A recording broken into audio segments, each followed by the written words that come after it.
Hey guys, welcome back to another new video. तो guys, पता नहीं आज मुझे दिन भर थोड़ा सा मतलब आज क्या 2 दिन से अच्छा नहीं लग रहा है। तो वही होता है जो आपके साथ बीत जाता है, वही कहीं ना कहीं नेक्स्ट ईयर होने से अगले साल वो सब याद ही आता है मुझे। तो मैं वो दिन को तो कभी भूल नहीं पाऊँगी। वो एक दिन था जो मेरे लिए ब्लैक डे के जैसा ही था। बहुत कुछ हुआ एक दो दिन में, सब कुछ जैसे लगा एक दो दिन में ही कुछ कुछ नहीं था। 2 दिन पहले सब कुछ सही था और 2 दिन का अंदर में ही सब कुछ मतलब ख़त्म ही हो गया। ऐसा कुछ था 22 अगस्त 25 को, जैसे 23 को जैसे आप लोगों को पता होगा IVF हुआ था 2022 को। मार्च 23 को मेरा ट्रांसफ़र हुआ था। फिर पॉजिटिव आया बीटा HCG। फिर कहीं ना कहीं सब कुछ स्मूथली चल रहा था। फिर मेरा जब ये हुआ एनोमली स्कैन हुआ, तब पता चला दोनों बेबी का हार्ट में होल था। फिर उसे थोड़ा निकलने में टाइम लगा कि चलो ये तो क्योरेबल है, अगर है इसका ट्रीटमेंट है, हो सकता है सही हो जाए, अगर नहीं भी होता है आगे चल के इसका ट्रीटमेंट है। तो ये सोच के सब कुछ संभाल रहे थे, मतलब खुद को उसमें ही एडजस्ट कर ही रहे थे कि अचानक से पता नहीं चला कब मेरा 23 अगस्त 23 को रात में पेन होने लगा।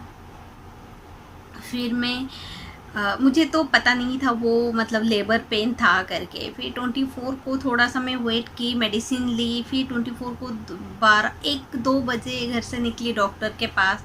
वहाँ पे पहुँचते पहुँचते कहीं ना कहीं 4 बज गया। तो फिर ये हुआ कि डॉक्टर ने चेक करके बोले कि सर्विक्स का मुंह खुल गया है, मतलब प्रीटर्म डिलीवरी होने वाला है, तो अब कुछ हो नहीं सकता। तो इतना मैं टूट गई थी कि क्या ही बोलूँ। वो दिन मैं कभी भूल नहीं सकती। पिछला बार जैसे मेरा प्रेगनेंसी था, आदिति थी, तभी 24-25 अगस्त 24-25 को मेरा वही सब मतलब 2 दिन में इतना स्ट्रेस था मुझे कि वही सब याद आ रहा था। मैं मतलब किसी को बोलती नहीं थी, बट मेरा मन में वही सब चल ही रहा था, मन ही मन में। तो जैसे 2 दिन से वही सब चल रहा है, जैसे सब कुछ मुझे कुछ याद नहीं था। जैसे 23 अगस्त हुआ तो मुझे अचानक से याद आ गया, अरे ये 23 अगस्त को क्या हुआ था मेरे साथ। जन्माष्टमी 2-3 दिन ही, 18 को जन्माष्टमी था उस साल, 18 अगस्त को जन्माष्टमी था। फिर 23 को ये सब हुआ। ऐसे में 2 दिन पहले सोच रही थी कि जन्माष्टमी कब है, तब मुझे याद आया। तब मुझे मतलब वो सब सारे चीज़ें जो था वो सब याद आने लगा। और वो सब कितना मतलब दर्दनाक है वो तो आप लोग को पता ही होगा, क्योंकि मैं हॉस्पिटल से भी कहीं ना कहीं वीडियो बना रही थी, लाइव आती थी। पता नहीं, मुझे लग रहा था जैसे मेरा दिमाग में क्या हो रहा है कुछ पता नहीं चल रहा था। मैं जब वीडियो बनाती थी या लाइव आती थी तो उसके बाद थोड़ा मुझे रिलैक्स फील होता था कि चलो मैं सबके साथ शेयर कर रही हूँ कि मुझे थोड़ा दर्द जो है, दर्द तो कम नहीं हो रहा था, लेकिन मेरा स्ट्रेस लेवल जो है वो थोड़ा सा रिलीज़ हो रहा था कहीं ना कहीं। और मैं तो घर वालों के साथ इतना बातचीत नहीं करती थी, मतलब सबको वही भी लगता था बात करेंगे तो क्या ही बात करेंगे, रोने लगेगी, और वही होता ही था। कहीं ना कहीं मैं किसी से भी बात करती थी तो फिर वही रोना धोना, वही सब, पता नहीं इतना मैं ये हो गई थी। उसे निकल पाना कितना मैं मुश्किल से निकली थी, मतलब 2 महीना तक मैं मतलब एक ही घर में पूरा बंद होके रहती थी। कुछ भी मतलब लग रहा था वही घर में ही मेरा ज़िंदगी गुजर रहा है। बाहर बाहर में क्या हो रहा था क्या नहीं हो रहा था मुझे कुछ समझ में नहीं आता था, ना ही मैं समझना चाहती थी। घर पे सब कोई थे, बट मुझे लग रहा था घर पे सब कोई है, सब कोई मेरे साथ है, लेकिन मैं अकेले हूँ। सब कोई मेरे साथ है बट मैं ही अकेले हूँ, जैसे मेरा साथ कोई है ही नहीं। ऐसा हो गया था वो दिन। मतलब वही 24 को पेन होने लगा, फिर सब कुछ सही था, पता नहीं चला।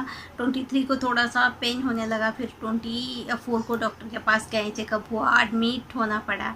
फिर 25 को कितना बजे डिलीवरी हुई, वही 5 बजे से वो लोग पेन होने वाला इंजेक्शन देने लगे। 7:12 में एक डिलीवरी हुई, 7:15 में, और एक डिलीवरी 7:45 में हुई, मतलब आधा घंटा के बाद। फिर मेरा तो जो था प्लेसेंटा नहीं निकला, फिर OT लेके जाना पड़ा, एनेस्थेसिया दे के DLC करना पड़ा। तो ये सब पता नहीं इतना दर्दनाक था, मैं तो सो ही गई थी, इतना मतलब लेबर पेन था। तो जब मुझे लेबर रूम से बाहर निकाले तब मैं सो ही गई थी। फिर मुझे कब ओटी लेके गए, वहाँ पे एनेस्थीसिया दिए, फिर थोड़ा थोड़ा मालूम चल रहा था। फिर मुझे रात को 1 बजे शायद होगा मेरा नींद खुली, तो तब मैं पूरा पागल जैसा होने लगी। क्या ही बोलूँ, वो दिन और मैं याद भी नहीं करना चाहती हूँ।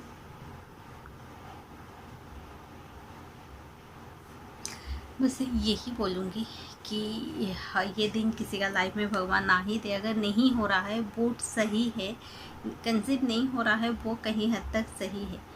नहीं हो रहा है तो चलो एक माइंड मेकअप रहता है, चलो मेरा नहीं हो रहा है। अगर होगा आगे चल के ऐसा कुछ प्रीटर्म डिलीवरी होती है तो बहुत दर्दनाक होता है। बस भगवान से यही प्रे करूँगी कि ये दर्द किसी को ना दे ऐसा। अगर नहीं हो रहा है तो ना ही हो, वो सही है।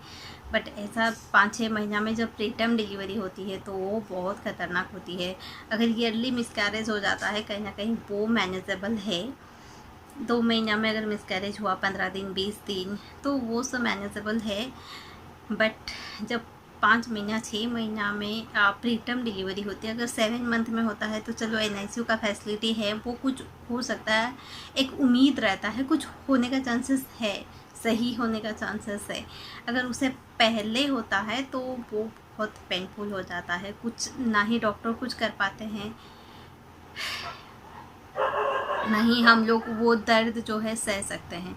बहुत ही ये पेनफुल हो जाता है। बस वही 2 दिन से वही सब मतलब क्या हुआ, कब पेन होने लगा, कब मैं हॉस्पिटल गई, फिर क्या हुआ, कब इंजेक्शन लिए, यही सब जो है मेरा दिमाग से 2 दिन से ही चल रहा है। मैं 2 दिन से क्या सोच रही हूँ कि वीडियो बनाऊँगी वीडियो बनाऊँगी वीडियो बनाऊँगी, तो क्या ही वीडियो बनाऊँ, यही सब में मेरा दिमाग पूरा वहीं पे ही लटका हुआ है कि कैसे क्या हुआ। बस चलो लास्ट में सब कुछ सही हुआ। अभी आदिति है मेरे ज़िंदगी में, जीवन में, लाइफ में, जो भी है आदिति है। तो वो सब में थोड़ा सा कोशिश करती हूँ कि वो सब भूल जाए। बट वो कुछ चीज़ें होते हैं भूल नहीं सकते हैं, ना ही भुला सकते हैं। मतलब वो एक ज़िंदगी का हिस्सा है, उसे तो कभी भूल भी नहीं पाएंगे, उसी के साथ ही चलना होगा। जब जब वो थोड़ा सा याद आता है कहीं ना कहीं दर्द होता है, आंखों से आंसू भी आ जाता है कहीं ना कहीं, क्योंकि ये दर्द जो है जिसको हुआ है, जिसका ये सब हुआ है, वही समझ सकते हैं। दूसरा कोई हो सकता है ना ही समझे, उनको कुछ समझ में नहीं आएगा। बस भगवान से प्रे करूँगी कभी भगवान उनको ये दर्द भी ना दे, किसी को भी ना दे। तो